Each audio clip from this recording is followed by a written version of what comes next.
A man is dead in Minnesota. Federal agents pulled the trigger. And now, the President of the United States isn't calling for restraint. He's calling it justified. They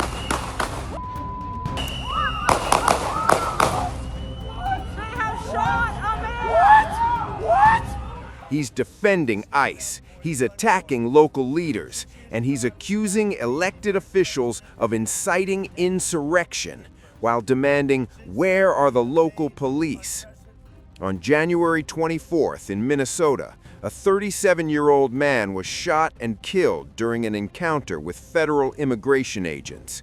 Authorities say the man brandished a firearm as agents attempted to arrest a migrant. He died at the scene. Within hours, President Trump took to Truth Social. He posted a photograph of the gun authorities say belonged to the man, describing it as loaded with extra magazines. "What is that all about?" the president wrote. Then came the accusation. Trump blasted Minnesota Governor Tim Walz and Minneapolis Mayor Jacob Frey, saying their opposition to ICE operations amounted to inciting insurrection. Not violent extremists, not armed groups, but elected officials raising objections to federal enforcement in their city. They have shot a man! The president asked, where are the local police? Why weren't they allowed to protect ICE officers? It's a question that lands hard in a country already on edge, already divided over immigration, already wrestling with the role of federal force in local communities. Trump didn't stop there. He called Minnesota's leaders pompous, dangerous, and arrogant. He told them to stop criticizing ICE and instead to let our ICE patriots do their job. Patriots, that's the word the president used, as a man lay dead and a city tried to absorb yet another violent confrontation.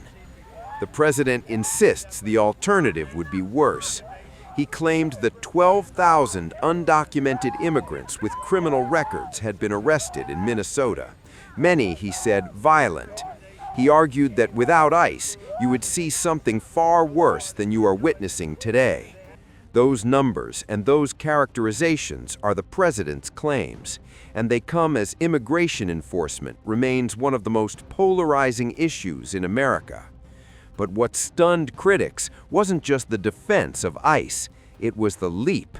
In the same post, the president tied the federal presence in Minnesota to welfare fraud investigations, referencing an ongoing scandal involving misuse of public funds. He alleged billions of dollars were missing. He compared it to a really big bank robbery, and he claimed the unrest and criticism were part of a cover-up. He even singled out Congresswoman Ilhan Omar, asking publicly why she supposedly had $34 million in an account. There is no public evidence supporting that claim, and Omar has not been charged with wrongdoing related to that allegation. Still, the president doubled down. "We want the money back now," he wrote. "Those fraudsters are going to jail." Across the country, outrage is building. Civil rights groups say the rhetoric is reckless. Legal experts warn that labeling political disagreement as insurrection carries real consequences. Local leaders argue they are being vilified for questioning federal tactics, not encouraging violence. And in Minnesota, a family is mourning. A man is dead. Federal power was used, and the president's response wasn't caution, it was confrontation. This is where America stands tonight. A president framing dissent as rebellion. Federal agents praised without pause.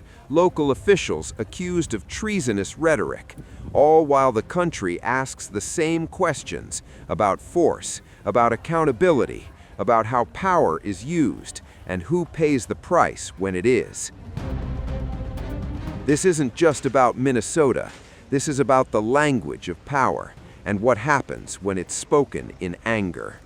A man is dead, the nation is divided, and the temperature is still rising. Fuming, Minnesota Governor Tim Walz erupted in outrage after the third shooting involving federal law enforcement agents in Minneapolis in recent weeks, denouncing the continued violence as sickening, accusing federal forces of operating like an occupying force, and demanding accountability and an end to what he called a reckless campaign on Minnesota soil. Minnesota has had it, Walz thundered. Enough is enough. They've written the narrative already, and the audacity to critique the police chief of Minneapolis after what work that those heroic officers are trying to do, and to be critiqued by this guy. I mean, I don't know, I've said it a lot, but America, as you're listening, enough is enough. Enough is enough of this. End this. End this. And we see them moving to Maine. If you're in Boston, you're in Chicago, you're in Philly, you're in Miami, it doesn't matter. We can't live like this. Our children are in trauma. A 5-year-old, you saw the picture, the bunny hat and the Spider-Man. These are not like some narrative to throw around, to parade around in some coat you had made and act like you're a tough guy or whatever. These are people's lives, and we have rule of law. So I'll let the investigation play itself out. We will do our best to find it, but I don't know, you kill a man and then you just leave your law enforcement, you just leave him. Is there a single case in America's history where you just like walk away and say, I guess that just happened and we're not going to clean up our mess? I'm proud of Minnesotans. I'm proud of law enforcement here and our partners, and we'll get to the bottom of it. I think we have time for another one. Well, I spoke twice this morning, shortly after I received the call of this shooting. I spoke with the President's Chief of Staff, and first request was to get her people out of there, to get these federal agents out of there. They were going to cause more chaos. And second call is, with no uncertain terms, that we will investigate this. We will not be stonewalled. What we've already seen, and you saw it this morning, before any investigation is done, you have the most powerful people in the federal government spinning stories and putting up pictures, and unrelated people who we don't know anything about, and a picture of a firearm to try and spin a narrative. And I ask Americans, this will end when enough Americans say this will end. Do I have any confidence Donald Trump will do the right thing? No, I don't have a lot of confidence Donald Trump will do the right thing. I do have a lot of confidence that the majority of the American people will do the right thing. And I think there cannot be very many people across this country looking right now, after all the reporting that's been done, after everything that's been said, under the pretense that they are here about immigration reform, and quit referring to these people as law enforcement. They are not law enforcement.